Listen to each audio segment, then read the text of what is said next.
Hi, this is Brother Peter Dimond here, and I was going to be speaking about a book which I recently read called The Salvation of Non-Catholics by Winfried Herbst, SDS. This book was originally published in 1953 with the local approval of the pre-Vatican II authorities. Now, why is this book significant?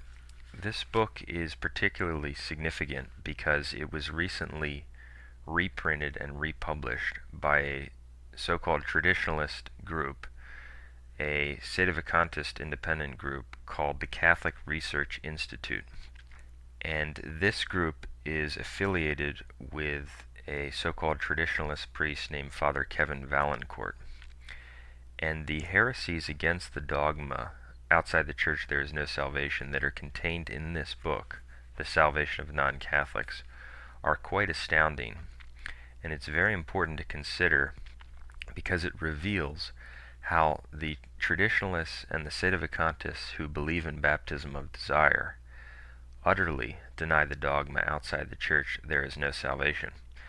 Now, some people might say, well, even if this particular book does contain clear heresy against the dogma outside the church there is no salvation, that doesn't prove that the other traditionalists who accept baptism of desire would say the same thing.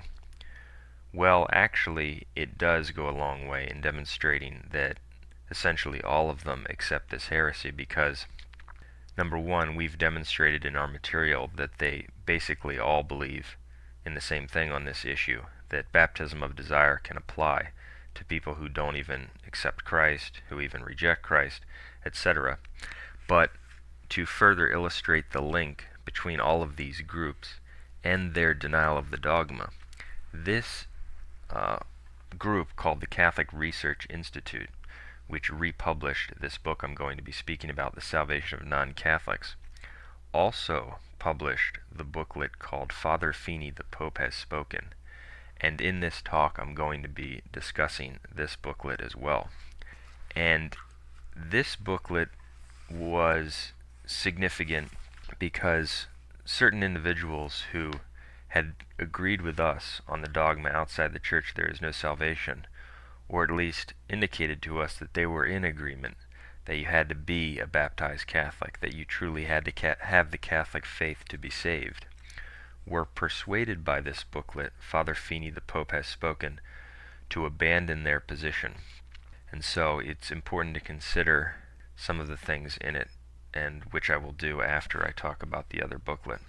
And before I get to this, the salvation of non-Catholics, in the front of the booklet, Father Feeney, the Pope Has Spoken, published by the same group, it has approval from Bishop Robert McKenna, Father Martin Stepanek, Father Kevin Valancourt, and Patrick Henry Omler.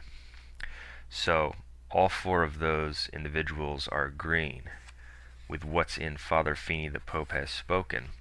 And in the back of Father Feeney, the Pope Has Spoken, there is an advertisement and a promotion for this other book called The Salvation of Non-Catholics. So you can see how it's all linked together. And those individuals that I mentioned are recognized as Catholics by basically all the other traditionalists and sedevacantist priests who accept baptism of desire. So what I'm going to be covering is basically reflective of what is believed by all of these different groups.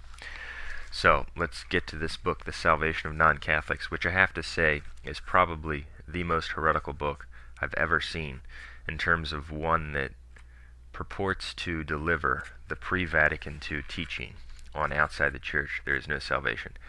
As I said, it was published with approval in 1953, which is quite revealing. It had the imprimi potest from Jerome Jacobs, which means it is able to be printed. It also had a nihil obstat and an imprimatur.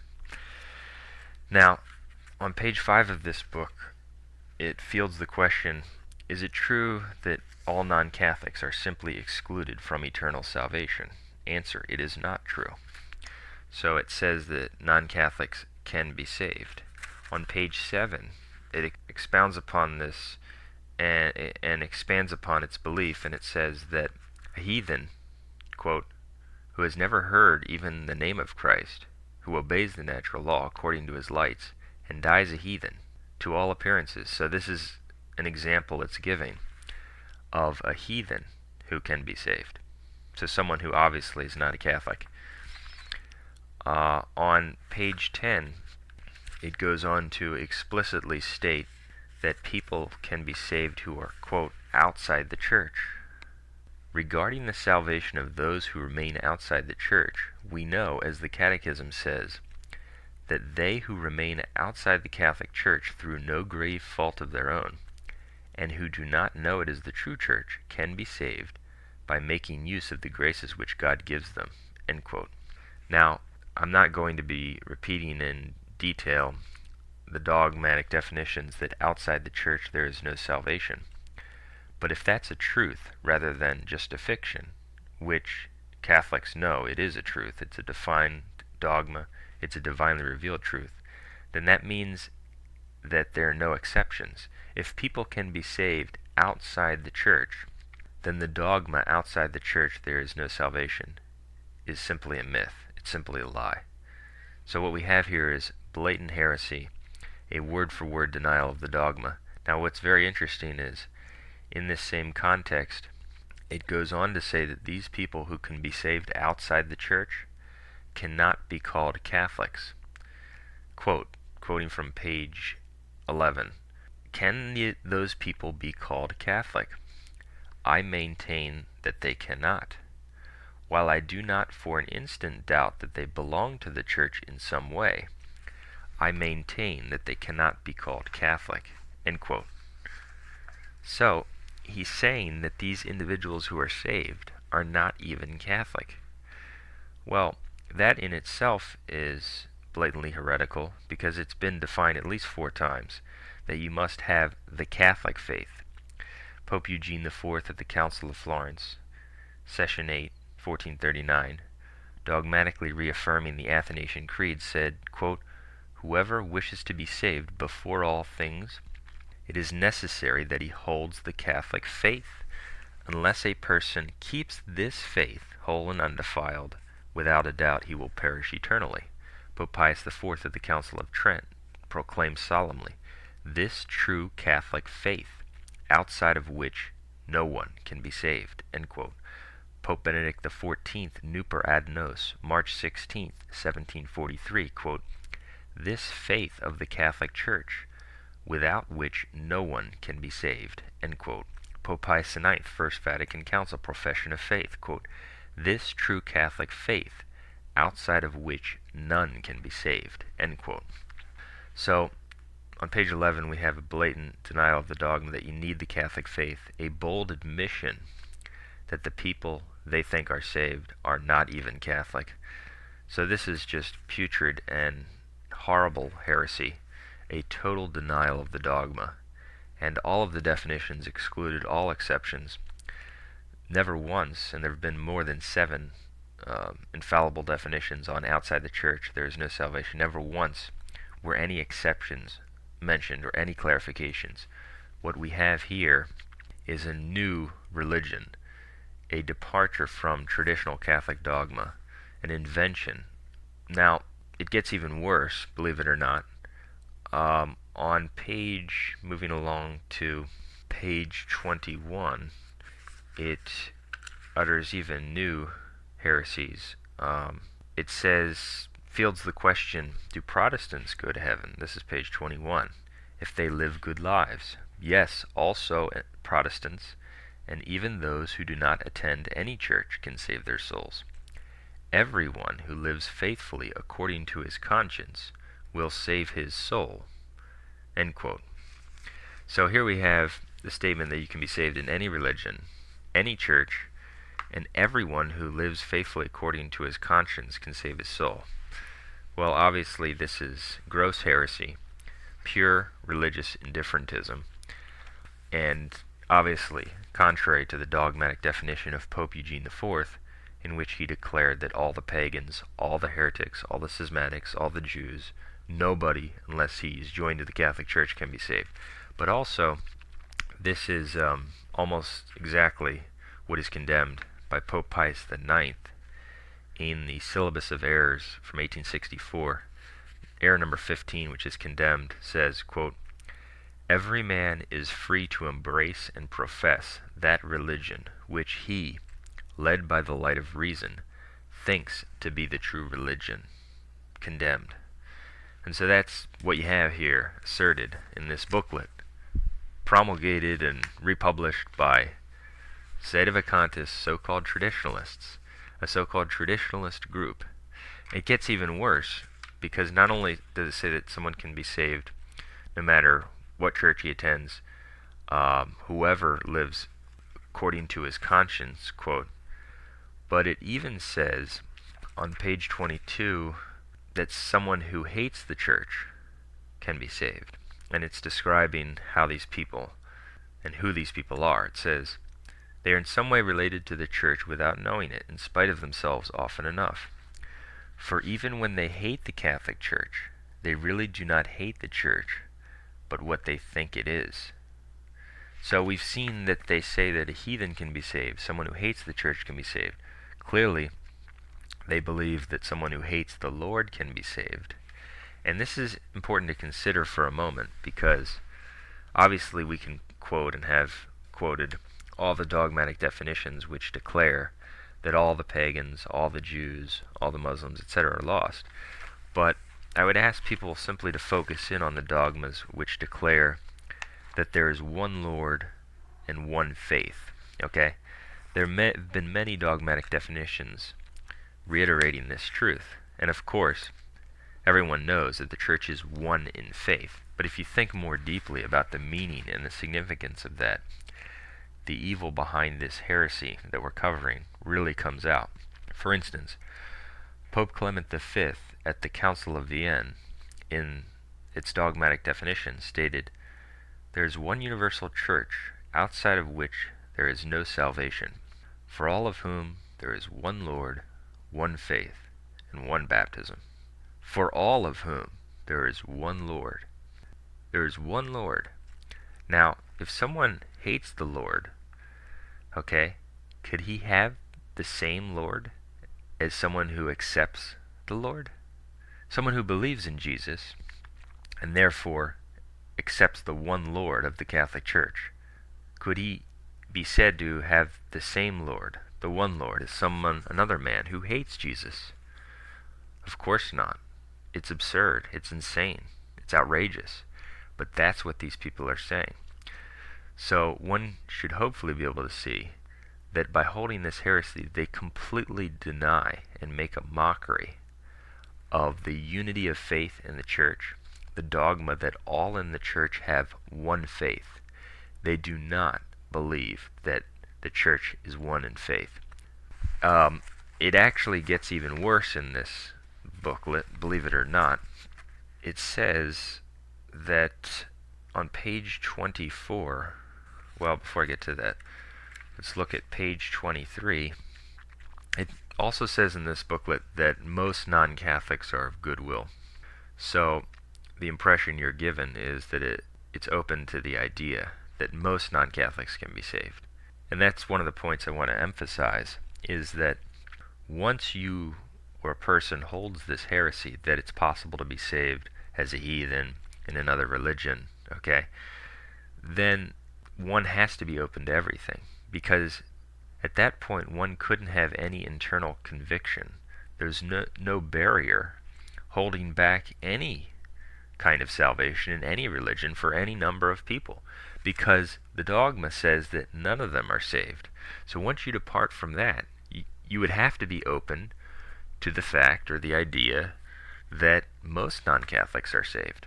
And that's what we see here. For instance, on page 23 it says, "While there are many who are practically pagans, the non-Catholic, for the most part, is a well-meaning person." So, most non-Catholics could probably be saved according to this. We can see how close this is to the Vatican II Church, and I'll get back to that. But on page 24 and 25, actually, this is very interesting. It takes the heresy to a new level. The question is asked, quote, "Is it possible for a non-Catholic in all sincerity to be convinced that his own religion is true? If possible, isn't he obliged in conscience to practice his religion? Answer: yes, it is certainly possible for a non-Catholic to be convinced that his own religion is true. No doubt there are many such non-Catholics, especially among the common people, and such a one is obliged in conscience to continue to practice his religion. So he's saying that someone in a false religion not only can be saved in that false religion, but would be obliged in conscience to follow his false religion. This is simply apostasy, and another expression of the indifferentist heresy condemned in the Syllabus of Errors number 15, which I already quoted. It also says, on page 26, it even says, hence the non-Catholic you mentioned would sin if he would not practice his religion.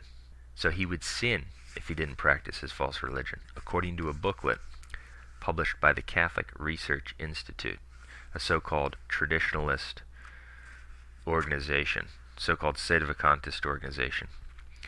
It also says, and this is very important, that if you find someone who is following a false religion and outside the church and probably not going to be convinced of the Catholic faith according to what you think, then you shouldn't even preach to him. On page 28 and 29, it addresses this issue. It says, well then, if pagans and Protestants are saved, why not leave them in their errors? And it says on page 29, it is a work of Christian charity, of love of one's neighbor, to lead one from error to truth. But if one is manifestly in good faith, and it is clear that he would not embrace the truth, prudence may suggest that we do not disturb his good faith. Wow. Very interesting. So, and we can see how this has been adopted in practice, because the missionary spirit obviously has been killed since Vatican II, and even in the 40s and 50s before Vatican II, because people adopted this idea.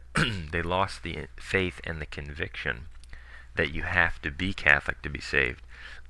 Excuse me. And people will preach and they will act upon what they internally believe. And so if a person isn't internally convinced that it's really necessary to be Catholic, he's not going to make the extra effort to preach the necessity of the Catholic faith to his friends and neighbors. And so that's why we saw the breakdown of the missionary effort. That's also why we see in the traditionalist movement, the people who believe in baptism of desire are essentially without evangelization zeal. They're simply not interested in converting people because they're not convinced they have to be converted to be saved. And another point I want to make is that what this individual is saying, and this obviously expressed what most of the priests in the 40s and 50s believed, they all denied this dogma pretty much, most of them at least, is basically what the Vatican II Church is saying on salvation.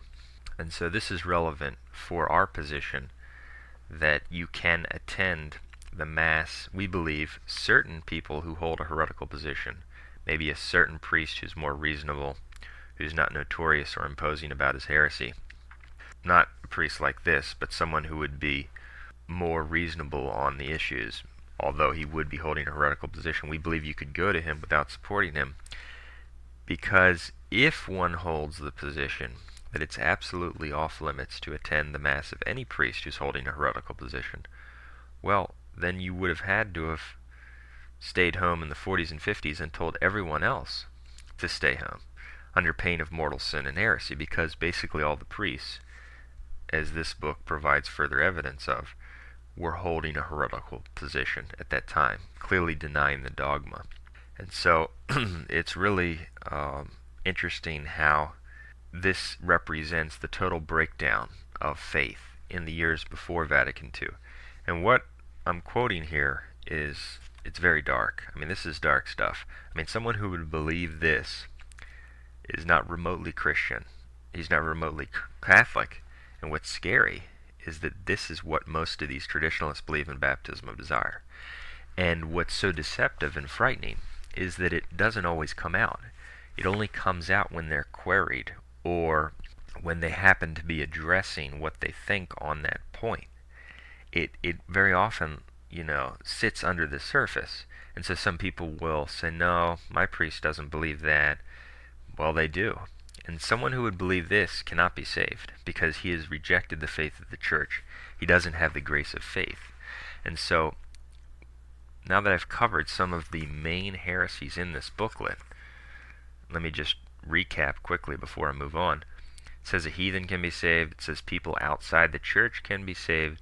It says that non-Catholics can be saved. It says the people who are saved cannot even be called Catholic. It says that people are obliged to practice false religions if they really believe them to be true. People can be saved who attend any church whatsoever. It says that if people are, quote, in good faith and probably wouldn't believe, don't preach to them. Now, the same group, the Catholic Research Institute, published another booklet called Father Feeney, the Pope Has Spoken. And this booklet, to our disappointment, actually persuaded a few people we know who claim to believe in the dogma outside the church there is no salvation. And when you read the booklet, it's quite pathetic that anyone would be persuaded in any way by this booklet. But before I get to that, the booklet is basically a defense of the document Suprema haec sacra, which was the August 8th, 1949 letter, supposedly from the Holy Office, against Father Leonard Feeney, also known as Protocol 12249. I'm not going to give the background on that letter. It's in our material, it's in our book.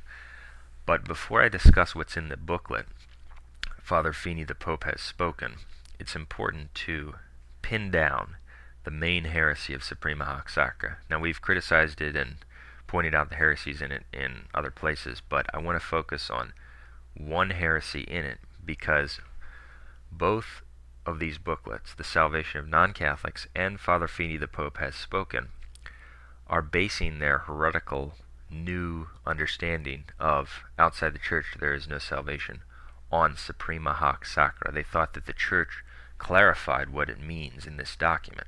Now, this document was a letter written by Cardinal Marchetti Salvegiani, a cardinal of the Holy Office, to Archbishop Richard Cushing of Boston against Father Feeney on outside the church there is no salvation.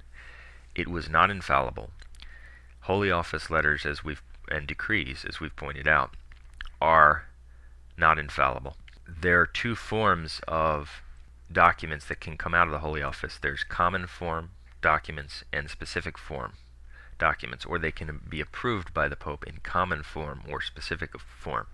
For instance, if the Holy Office issues a decree and it basically briefs the Pope on what it's saying, and the Pope says, okay, go ahead and publish it, and it publishes it, that's called common form approval. He doesn't sign it, he doesn't issue his own document to promulgate it himself, or to specifically comment on it, or reinforce its authority. That's called common form approval. Then there's specific form approval, which is of much greater weight and very different. That's when the Holy Office issues a decree, but it's backed up by a specific document or bull from a pope. When a pope does that and solemnly reiterates a decree of the Holy Office, then it becomes infallible and absolutely magisterial. An example of that would be Pope Pius X, when he published a bull solemnly reaffirming the decree of the Holy Office which condemned the errors of the modernists. And the decree of the Holy Office was called Lamentabili from 1907, and Pope St. Pius X issued his own bull in which he specifically reiterated and promulgated that decree. So that's an example of specific form approval. When a pope does that, that's absolutely magisterial. But common form approvals are not. Okay, now this decree Suprema haec sacra wasn't even a normal common form document because it was private. Okay, basically no one knew about it except the parties involved for a few years, and so it was a very unusual document. But most importantly, it's blatantly heretical, as I will show. And before I get to that, I will say that the people who believe that Suprema haec sacra is binding, the people who believe that it says that it represents the Pope speaking officially, would have to hold that geocentrism is the binding magisterial teaching in the Church because, as we've pointed out before, the Holy Office condemned the denial of geocentrism in 1616 and 1633. Okay? But basically all the groups who hold that Suprema haec sacra was an example of the official teaching of the Church do not hold that geocentrism is the official teaching of the Church, which binds every man. So they show their profound hypocrisy and condemn themselves out of their own mouths by not binding people to geocentrism. When you had numerous acts of the Holy Office condemning the denial of geocentrism, but later on, in the 1700s and 1800s, and then Pope Benedict XV, the Holy Office, the Congregation of the Index, reverts itself on the issue of geocentrism, proving that a common decree of the Holy Office is not infallible. Now, Suprema haec sacra, I want to focus on one heresy in it, which absolutely proves that it's blatantly heretical. And this is important because I actually had a long conversation with one individual who's a so-called traditionalist writer and speaker, and he was refusing to admit that Suprema haec sacra was heretical. I was trying to illustrate to him that it is heretical. He refused to admit that it was strictly speaking heretical. Now here's the heresy in it. Quoting from Suprema haec sacra, quote, "Towards the end of the same encyclical letter," and it's making reference to Pius XII, "when most affectionately inviting to unity those who do not belong to the body of the Church, these by no means he excludes from eternal salvation." End quote. Now, it's trying to use Pius XII for what it says here, but there's nothing in Pius XII which says what I'm going to be critiquing. Okay, so I just wanted to make that point. But here's the main heresy in Suprema haec sacra. When most affectionately inviting to unity those who do not belong to the body of the Catholic Church, he mentions those who are ordered to the Redeemer's mystical body by a sort of unconscious desire and intention, and these he by no means excludes from eternal salvation. End quote. Now focus in on this. It says that those who do not belong to the body of the Catholic Church, these by no means he excludes from salvation. So someone can be saved who does not belong to the body of the Catholic Church. Well, the Catholic Church is a body. The Church is the mystical body. If someone can be saved without belonging to the body, then someone can be saved without belonging to the Church, because the Church is a body. And I want to give some magisterial statements on this. At the Fifth Lateran Council, Pope Leo X said, quote, "The mystical body, the Church, corpore mystico." Pope St. Pius X in Edite Sepe said, quote, "The Church, the mystical body of Christ." Pope Leo XII, quod hoc, 1824, quote, "his mystical body." Now, even more importantly, Pope Eugene IV, ex cathedra, Council of Florence, quote, "the unity of this ecclesiastical body is so strong that only for those who abide in it are the sacraments of the Church of benefit for salvation." End quote. So it's dogmatically defined that one must be incorporated into the body to be saved, because the Church is a body. So there's no salvation without the body, without union with the body, because that would be equivalent to saying that you can be saved without union with the Church. And this is really made clear by Pope Pius XI in Mortalium Animos, number 10, quote, "For since the mystical body of Christ in the same manner as his physical body is one, compacted and fitly joined together, it would be foolish and out of place to say that the mystical body is made up of members which are disunited and scattered abroad. Whosoever therefore is not united with the body is no member of it, neither is he in communion with Christ its head." End quote. So, Whoever, therefore, is not united with the body is no member or part of it. So that means that what Suprema haec sacra says, that those who do not belong to the body are not excluded from salvation, is clearly heretical. And if what I've quoted so far doesn't prove that, I'll quote Monsignor Joseph Clifford Fenton. He was a pre-Vatican II theologian, a defender of Suprema haec sacra, a defender of baptism as our. He even admitted this. Quote, he admitted that to say that someone can be part of the soul of the church without belonging to the body is theologically wrong. Quote, the most important and the most widely employed of all the inadequate explanations of the church's necessity for salvation was the one that centered around a distinction between the body and the soul of the Catholic Church. There were several books and articles claiming that while the soul of the church was in some way not separated from the body, it was actually more extensive than this body, end quote. So he's criticizing, he's distancing himself from this idea of the soul of the church being more extensive to than the body. But he's too blind and heretical to realize that the very document he defends, Suprema haec sacra, teaches the very thing he's criticizing. Okay? So we can use Fenton to prove that Suprema haec sacra is heretical. It's blatantly heretical. And if someone defends it, he denies the dogma. He denies the dogma that the church is a body and that the church is necessary.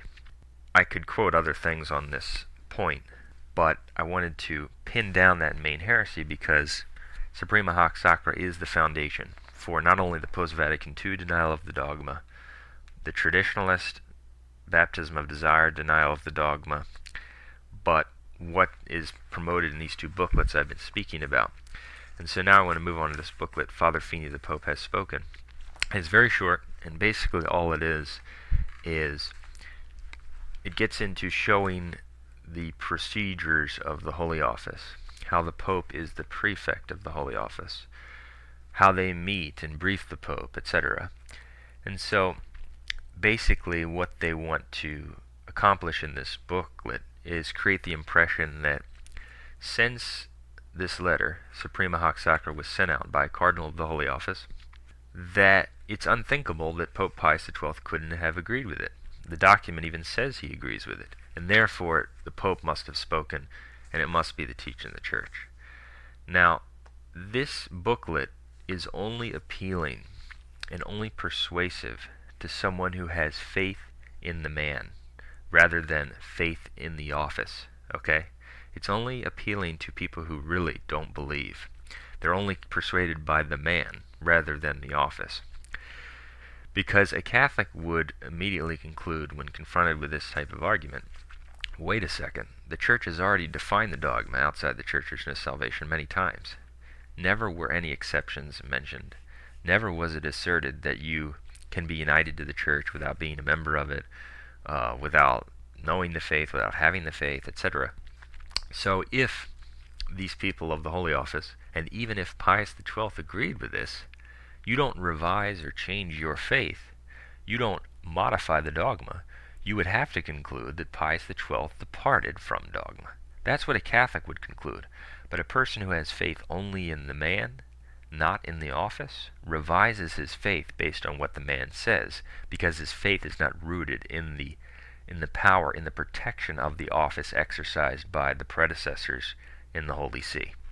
So that's a point I will make, and it's really disgusting that anyone would be persuaded by this booklet or think that it's actually strong at all.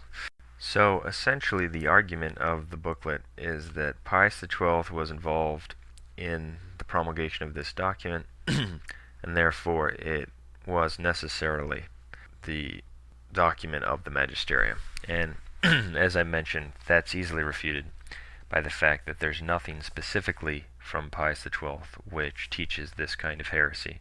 Second, it's very plausible that during a briefing of the Holy Office in which they're briefing him about what they will be promulgating, that they simply gave him a bare bones explanation of what they're going to be saying. For instance, we have a priest who is departing from Catholic teaching on salvation. We're going to be writing a document which addresses that issue. And he said, okay. And without getting into the specifics, with the amount of activities that these congregations are involved with, it's very plausible that something like that happens very frequently. And so without any specific document from the Pope himself teaching the same kind of thing, one could not say that this proves that that was necessarily his authoritative teaching. And thirdly, as I said, even if he did agree with this document, then he was simply departing from the Catholic faith. And the documents from the councils and the dogmatic definitions absolutely contradict what is promulgated by Suprema haec sacra. And to further prove that the opinion of a pope does not represent necessarily the teaching of the Church, we could look at the chapter in church history in the late 800s and the early 900s which surrounded the Synod of the Corpse. This was a notorious chapter of church history, one of the darker periods of church history, in which you had, in 897, Pope Formosus was condemned for supposedly violating canon law by Pope Stephen VII. Now, by all accounts, or most accounts, Pope Formosus was a decent pope who did not deserve to be condemned. But for probably political reasons, Pope Stephen VII condemned him in 897 for supposedly violating canon law. Pope Stephen VII dug Pope Formosus's body up, sat it in a chair, dressed it up in pontifical robes, pronounced it guilty, then threw his body in the river. This was known as the Synod of the Corpse. Okay? Some years later, however, this condemnation of Formosus by Pope Stephen VII was overturned by Pope Theodore II. So Pope Theodore II overturned the condemnation of Formosus, which had been issued by Pope Stephen VII. This was backed up by another pope, Pope John IX, in 898. He reigned after Pope Theodore II, and he agreed with Theodore that the condemnation of Formosus by Stephen VII had been unjust. However, a few years after John IX, Pope Sergius III became the pope from 904 to 911. He held a different view on the Pope Formosus issue. He went so far as to praise the memory of Stephen VII while still condemning that of Pope Formosus. So you had Pope Theodore II and Pope John IX who held that Formosus had been unjustifiably condemned, whereas you had Sergius III and Stephen VII who held that Formosus had been justifiably condemned. Now, if that doesn't prove that the position of the man is not necessarily the position of the office, I don't know what does. So the point here, as it relates to this issue, is that even if Pius XII had agreed with Suprema haec sacra, that would just prove that he was a heretic. It wouldn't prove that that's the teaching of the Catholic Church. It would prove it to someone who has no faith. It would prove it to someone who has faith in the man, not in the office. But it wouldn't prove it to someone who has a rooted faith and knows that when the Church teaches and defines its dogma, that that is the truth revealed from heaven, which cannot be altered or revised. As St. Paul says in Galatians 1:8, though we or an angel from heaven preach a gospel other than that which you have received, let him be anathema. And so what happened was, basically, God allowed this non-infallible document to come out, which basically condemned and reinvented the Church's teaching on salvation, and it gave the impression that the Church itself had revised its teaching, which is impossible. The Church can't revise its teaching, and did not revise its teaching because this was not the teaching of the church, but rather the heretical teaching of certain men. And so all that being said, there's no specific evidence that Pius XII agreed with that, and his official teaching goes right in the face of what Suprema haec sacra says. And so that's basically what the booklet, Father Feeney, the Pope Has Spoken, is all about. It's all about, how important the Holy Office is. Now, to further illustrate the bad will of the authors of this booklet, the faithlessness, this is the type of thing that they complain in the book. A lot of it is a personal attack on Father Feeney and his group at the time, the St. Benedict Center. Now, obviously those who are familiar with our material know we don't agree with every opinion Father Feeney held.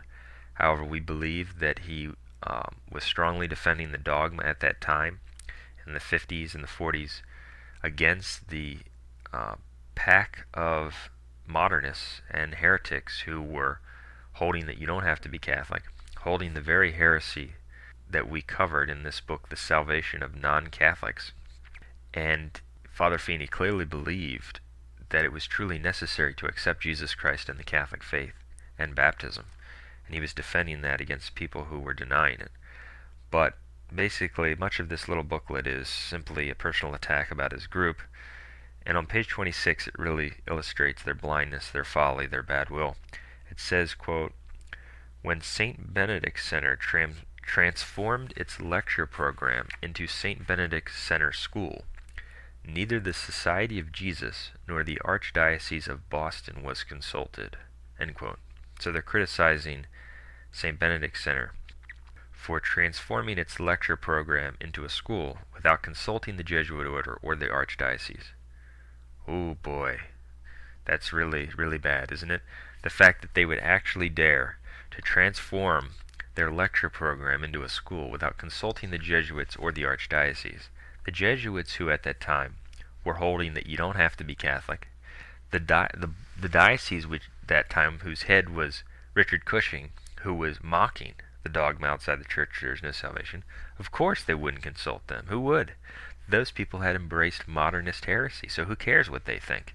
They would lose authority in the church. Okay? But these phonies, these faithless, darkened people, okay, they try to present this as an outrage that they would violate this minor detail of canon law. Meanwhile, these same people have no problem with the denial of the divine law, that you have to accept Jesus Christ to be saved. One can see how backwards and upside down it is. They have no problem with the people who reject Jesus Christ's divinity, okay? They promote the very booklet which says heathens can be saved, that people who hate the church can be saved. Meanwhile, they act as if they're outraged that they would dare to transform their lecture program into a school without consulting the heretical Jesuits at the time. This should illustrate to anyone of goodwill how, unfortunately, evil these people are. They're completely faithless. Another example of this is found on page 28, in which they say, quote, "In regard to Father Feeney, he obviously did not obtain the proper permission from ecclesiastical authorities to found a religious congregation." End quote. Well, think about this for a minute. They're criticizing him for not obtaining the proper permission from the ecclesiastical authorities to found a religious congregation. This is a group called the Missionary Sisters of the Holy Ghost, Catholic Research Institute, a completely independent religious group. Who gave them permission to found the group? Nobody. Who do they submit to? No one. So they condemn themselves by this type of argumentation. Further, if they believe that the attitude and the course of action that a Catholic should take is one where he, quote, just submits to what the visible, quote, authorities are saying, then by that very logic they would have to submit themselves to the Vatican II Church. If they are not to weigh the past dogmatic teachings against what the so-called visible authorities are saying in a fallible capacity, and not supposed to operate outside of that, then by that very argument they should submit themselves, quote, humble themselves, and go under the Vatican II Church. But they don't, okay? And so by employing this kind of argument, they denounce themselves. And so that's the type of thing that's in this heretical booklet, which wouldn't be persuasive to anyone with faith, but only one who is faithless, and, as I said, who is persuaded by faith in man, defends the heretical protocol letter and recommends the outrageously apostate book, Salvation of Non-Catholics. So, what I wanted to develop at the beginning of this and show at the end is the link here. This group clearly denies the dogma. They're clearly not Catholic by publishing this book, and especially Salvation of Non-Catholics. But the same applies to all the Sedevacantist because, as I said, Bishop Robert McKenna, Father Martin Stepanek, Father Kevin Valancourt all promoted this booklet, Father Feeney the Pope Has Spoken, which in itself promotes the salvation of non-Catholics. Okay, so they all believe this. Now, Bishop McKenna wouldn't be denounced as heretical by someone like Bishop Sanborn or Father Chicada. They would regard him as Catholic. Same thing with Pavaronis of the CMRI. He would regard these people as Catholic. So they all accept this heresy. And everyone who does not denounce these individuals, unfortunately as heretics, accepts this heresy. There's a clear delineation between the people who believe you have to be a baptized Catholic and hold the Catholic faith, and the people who accept baptism of desire and this kind of heresy, or tolerate it. Clear delineation, and that's why some people wrongly say that we're harsh on some of these groups. No, we're not. We're correctly exposing this evil heresy which destroys faith. Now, another point that I wanted to mention in this program as a final point is the argument that creates many problems for baptism of desire, and that's the issue of being born again. I want to quickly mention this, that many people think that St. Alphonsus Liguori's opinion on baptism of desire is strong evidence that that's the teaching of the Church. And what they fail to realize is that if you go by the opinion of St. Alphonsus on this issue, you have some insuperable difficulties in reconciling that with Catholic teaching, which I will cover. Before I do that, I want to emphasize that St. Alphonsus did not believe anything remotely like what I just covered. He held that you had to believe in the Trinity, the Incarnation, the essential mysteries of Catholic faith to be saved. That's made clear in many statements by him. He only believed in baptism of desire for someone who believed in the mysteries of Catholic faith. Now, he was wrong about that. He was simply in error on that point. And some people say, well, how is that possible, that he could have been in error or wrong about that, something that is, strictly speaking, not compatible with Catholic dogma? Well, he wrote 111 books, okay? So someone is bound to make mistakes in writing 111 books. St. Thomas Aquinas also made numerous mistakes. And we also have an example in St. Robert Bellarmine, who was a doctor of the Church, who held that geocentrism is de fide.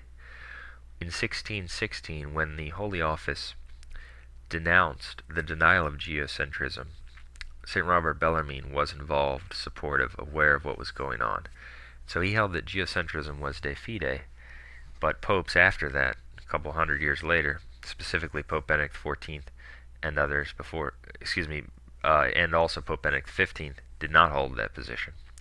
So, obviously, Pope Benedict XV and Pope Benedict XIV and the Holy Office in the 1700s, the 1800s, did not think that St. Robert Bellarmine was correct in holding that geocentrism is de fide. So that's an example of a doctor of the Church holding that something is de fide, which popes themselves did not think was de fide, or even necessarily true. So, but to the point I want to make about St. Alphonsus' clear error in explaining baptism of desire. Baptism of desire is the idea that one can have the grace of the sacrament of baptism without the sacramental character. Okay? That's how it's commonly defined. That it gives you the grace of baptism without the sacramental character. Now, what is the grace of baptism? The grace of baptism, as the Council of Florence defined, is not only the forgiveness of all original and actual sin, but it's also the taking away of all temporal punishment due to sin. That's very important. So it's not only the grace of first justification, but it also removes all temporal punishment due to sin, so that if someone was baptized, he would go straight to heaven when he died. Now, is that how St. Alphonsus defined baptism of desire? Did he say it gave you that grace? The answer is no. In his definition of baptism of desire, he says that it, quote, takes the place of the latter, meaning baptism, with regard to the remission of the guilt, but does not imprint a character, nor take away all the debt of punishment, end quote.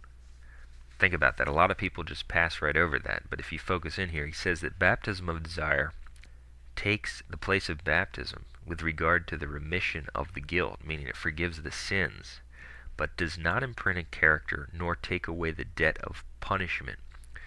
So in other words, a person might have to go to purgatory to satisfy for the temporal punishment due to sin. Well, therefore he's admitting that it doesn't give you the grace of baptism, and here's the big problem for this. In the Council of Trent's decree on justification and its decree on original sin, it says this. In its decree on justification, chapter 3, this is Denzinger 795, it says, so unless they were born again in Christ, they never would be justified. Okay? So everyone must agree that you have to be born again in Christ to be justified from original sin. Now, what does being born again mean?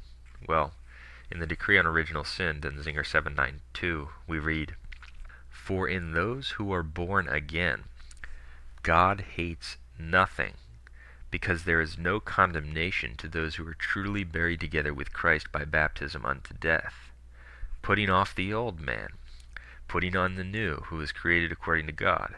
They are made innocent, immaculate, pure, guiltless, beloved sons of God, heirs indeed of God, but co-heirs with Christ, so that there is nothing whatever to retard their entrance into heaven.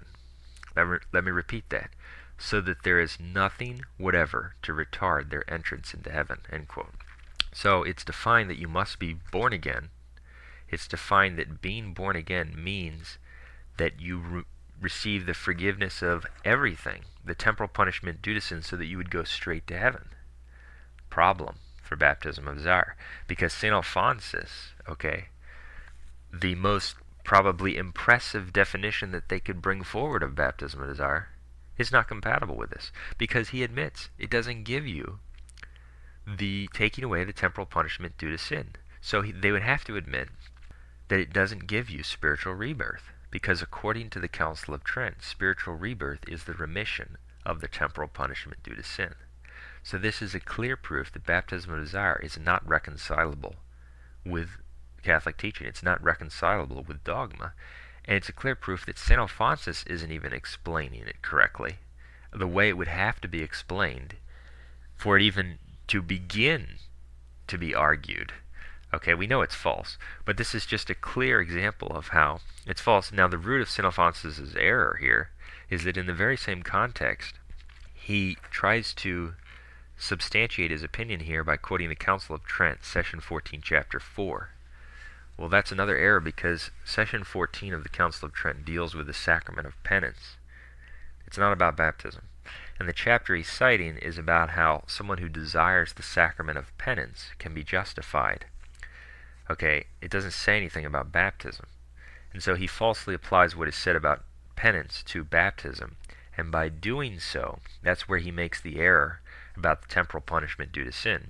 Because someone who's justified by his desire for the sacrament of penance doesn't have necessarily the temporal punishment due to his sins forgiven, whereas in baptism it does. So by trying to apply that, he's simply wrong. He makes a mistake. Many doctors of the Church did. And so this is a clear example of how it's not reconcilable with Catholic teaching, how their most, quote, impressive arguments contradict Catholic teaching, how their most impressive arguments don't even explain the position correctly and contradict other things they cite on the issue. So that was just an additional point that I wanted to make, since these comments about the book were relevant because these books recently came up.